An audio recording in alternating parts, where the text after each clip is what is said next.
And welcome back to mathematics class for algebra and geometry. Today we're going to talk about engine vehicle displacement. And the idea is we're going to use volume of a cylinder to find the bore diameter of specific engines. And this is something you're going to need. Look, we all drive. You're going to probably drive. And you're going to have three types of engines. One is the internal combustion engine, which is gasoline.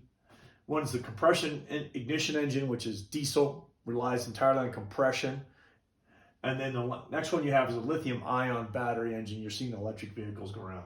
Now, most of us are going to be doing an internal combustion engine, so what we're going to do is we're going to talk about those basically. Then we're also going to get into just an engine in general that you might see for a used vehicle. Now, when we typically talk volume, we typically talk like a cylinder, like something like this. Like this is an old howitzer round used for a 105 millimeter howitzer, and this is a typical cylinder that would be filled with propellant charge on it, and now it's being used as a vase. Okay, but you get the point. Now, when we're talking about volume of a cylinder, it's pi r squared times h, and anything that we talk about typically is pi is 3.14, 3 or 14 hundredths. The radius of the cylinder itself and the height of the cylinder, the one that, for example, I just gave you. However, when we're talking internal combustion or even compression ignition engines like diesel, we're not talking necessarily about the volume of the cylinder itself. So here's an example of a cutaway of a piston that was in a P51 Mustang. This would be a Rolls-Royce engine, which is a Merlin engine, had 12 of these pistons. And the idea behind that is in engines such as diesel and internal combustion, you have what's called the stroke. You're not really measuring this per se as you're measuring the stroke. The stroke is your height. In other words, where the piston goes up and the piston goes down. The upper displacement point and the lowest displacement point is the stroke. So instead of height, we call it stroke. That's what you're looking at, stroke of an engine.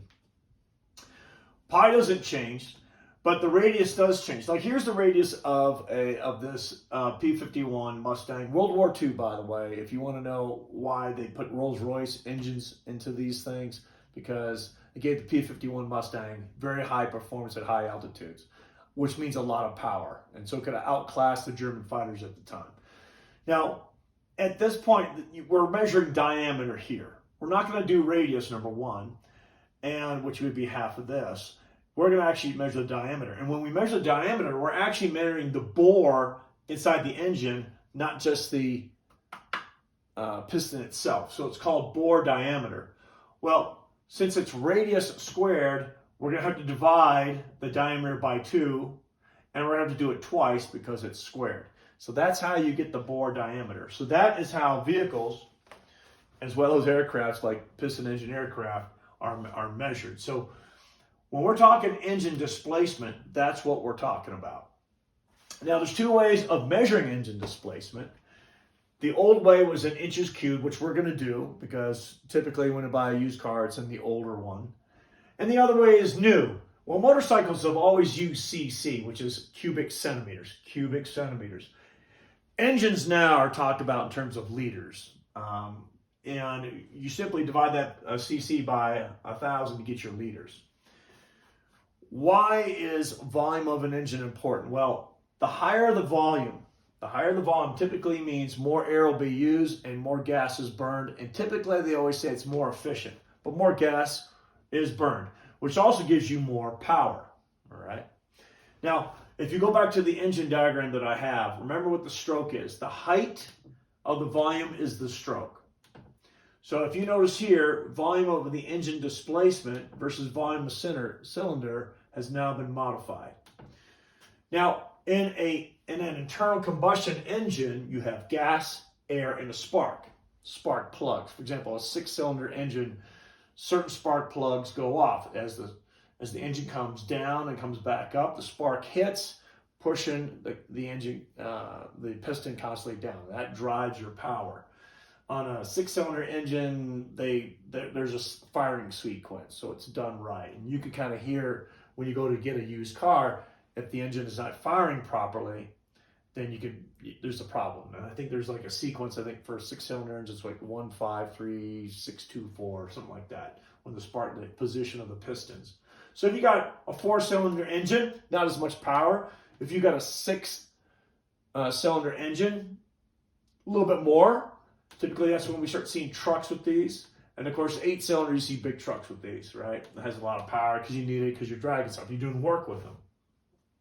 Typically, you're also going to hear in an engine such as this, a V engine, which means the pistons are all aligned like this. The bore diameters are set like this, or just a straight cylinder inline engine.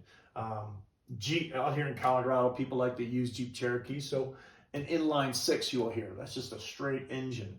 It doesn't have that V shape, okay? And then, of course, engine stroke, like a 2-stroke engine. Like, how do they use the stroke? And then, of course, we talked about the firing order of your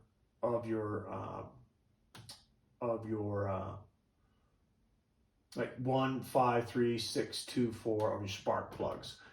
Most of the time, if you have a problem with the engine, it doesn't sound right, go for the spark plugs first. Maybe they're off. Maybe they need to be replaced. Don't tear apart the engine just yet. However, when you ever get a used engine, you want to know what is going on with the engine. You want to know if that engine has been used before. So I'm going to give you a typical example of an engine, and you're going to have to solve the bore diameter. Now notice that you're going to have to use this equation. The volume of a cylinder, what we're really after is the volume of the engine displacement. So which equals pi times the bore diameter divided by 2 twice, all right, which is the r squared for example, of a volume of a cylinder, times the stroke distance, the upper displacement and the lower displacement of the stroke, how much it displaces inside that bore, times the number of cylinders. That gives us that engine displacement. Well, I'm going to give you a 2003 Chevy Silverado 2500. It is typically, and we're going to use inches, okay? So typically it's a 6-liter, which you hear mostly now, metric, 364 cubic inch engine displacement. What we want to know is the bore diameter in inches, because if you have a vehicle like this, you're going to have to go junking in case you have a problem with your pistons. And going to the junkyard, knowing exactly what kind of engine it is very important, so you can measure that bore diameter. Now, pi is going to be 3 14/100ths. The stroke is going to be 3.622 inches. We already know what it is for this engine. So it's going to go up and down this distance. That's your height, if you will, now known as the stroke. The number of cylinders, well, in this one, it's going to be an 8-cylinder engine. This is a nice engine to have. Again, I don't care if you're Chevy, Ford, or Jeep Cherokee. Beggars can't be choosy, especially in this economy. So this engine that you're studying, that you're going to have to figure out the bore diameter for this piston. This engine is also used in Suburbans, late model Suburbans, Yukons, Denali's, as well as the Hummer from 2003 to around 2006 or 5, somewhere around there. So that engine is a pretty good one to use. So when you start hunting for parts and replacement parts on this engine, you're going to find them. You will find them at the junkyard, which is a good thing. Now, what you're going to have to do is take this formula, the volume of engine displacement, which you already have. You have pi, you have these numbers here, you have the stroke, and you have the cylinders. You're going to have to isolate the variable, and you have to take the square root to find the bore diameter. That is your task.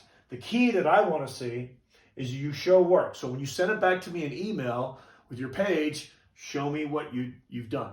That's where you're going to get the high points. If you just kind of did I'm just going to search for the bore diameter and I'll find it. No, I actually want to see you actually look at this equation and figure it out.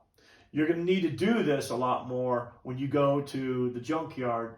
And you can ask sometimes, but the guys and gals working there, they may not have that expertise and understanding what kind of used car you're going to get. And also what pistons you need to look for.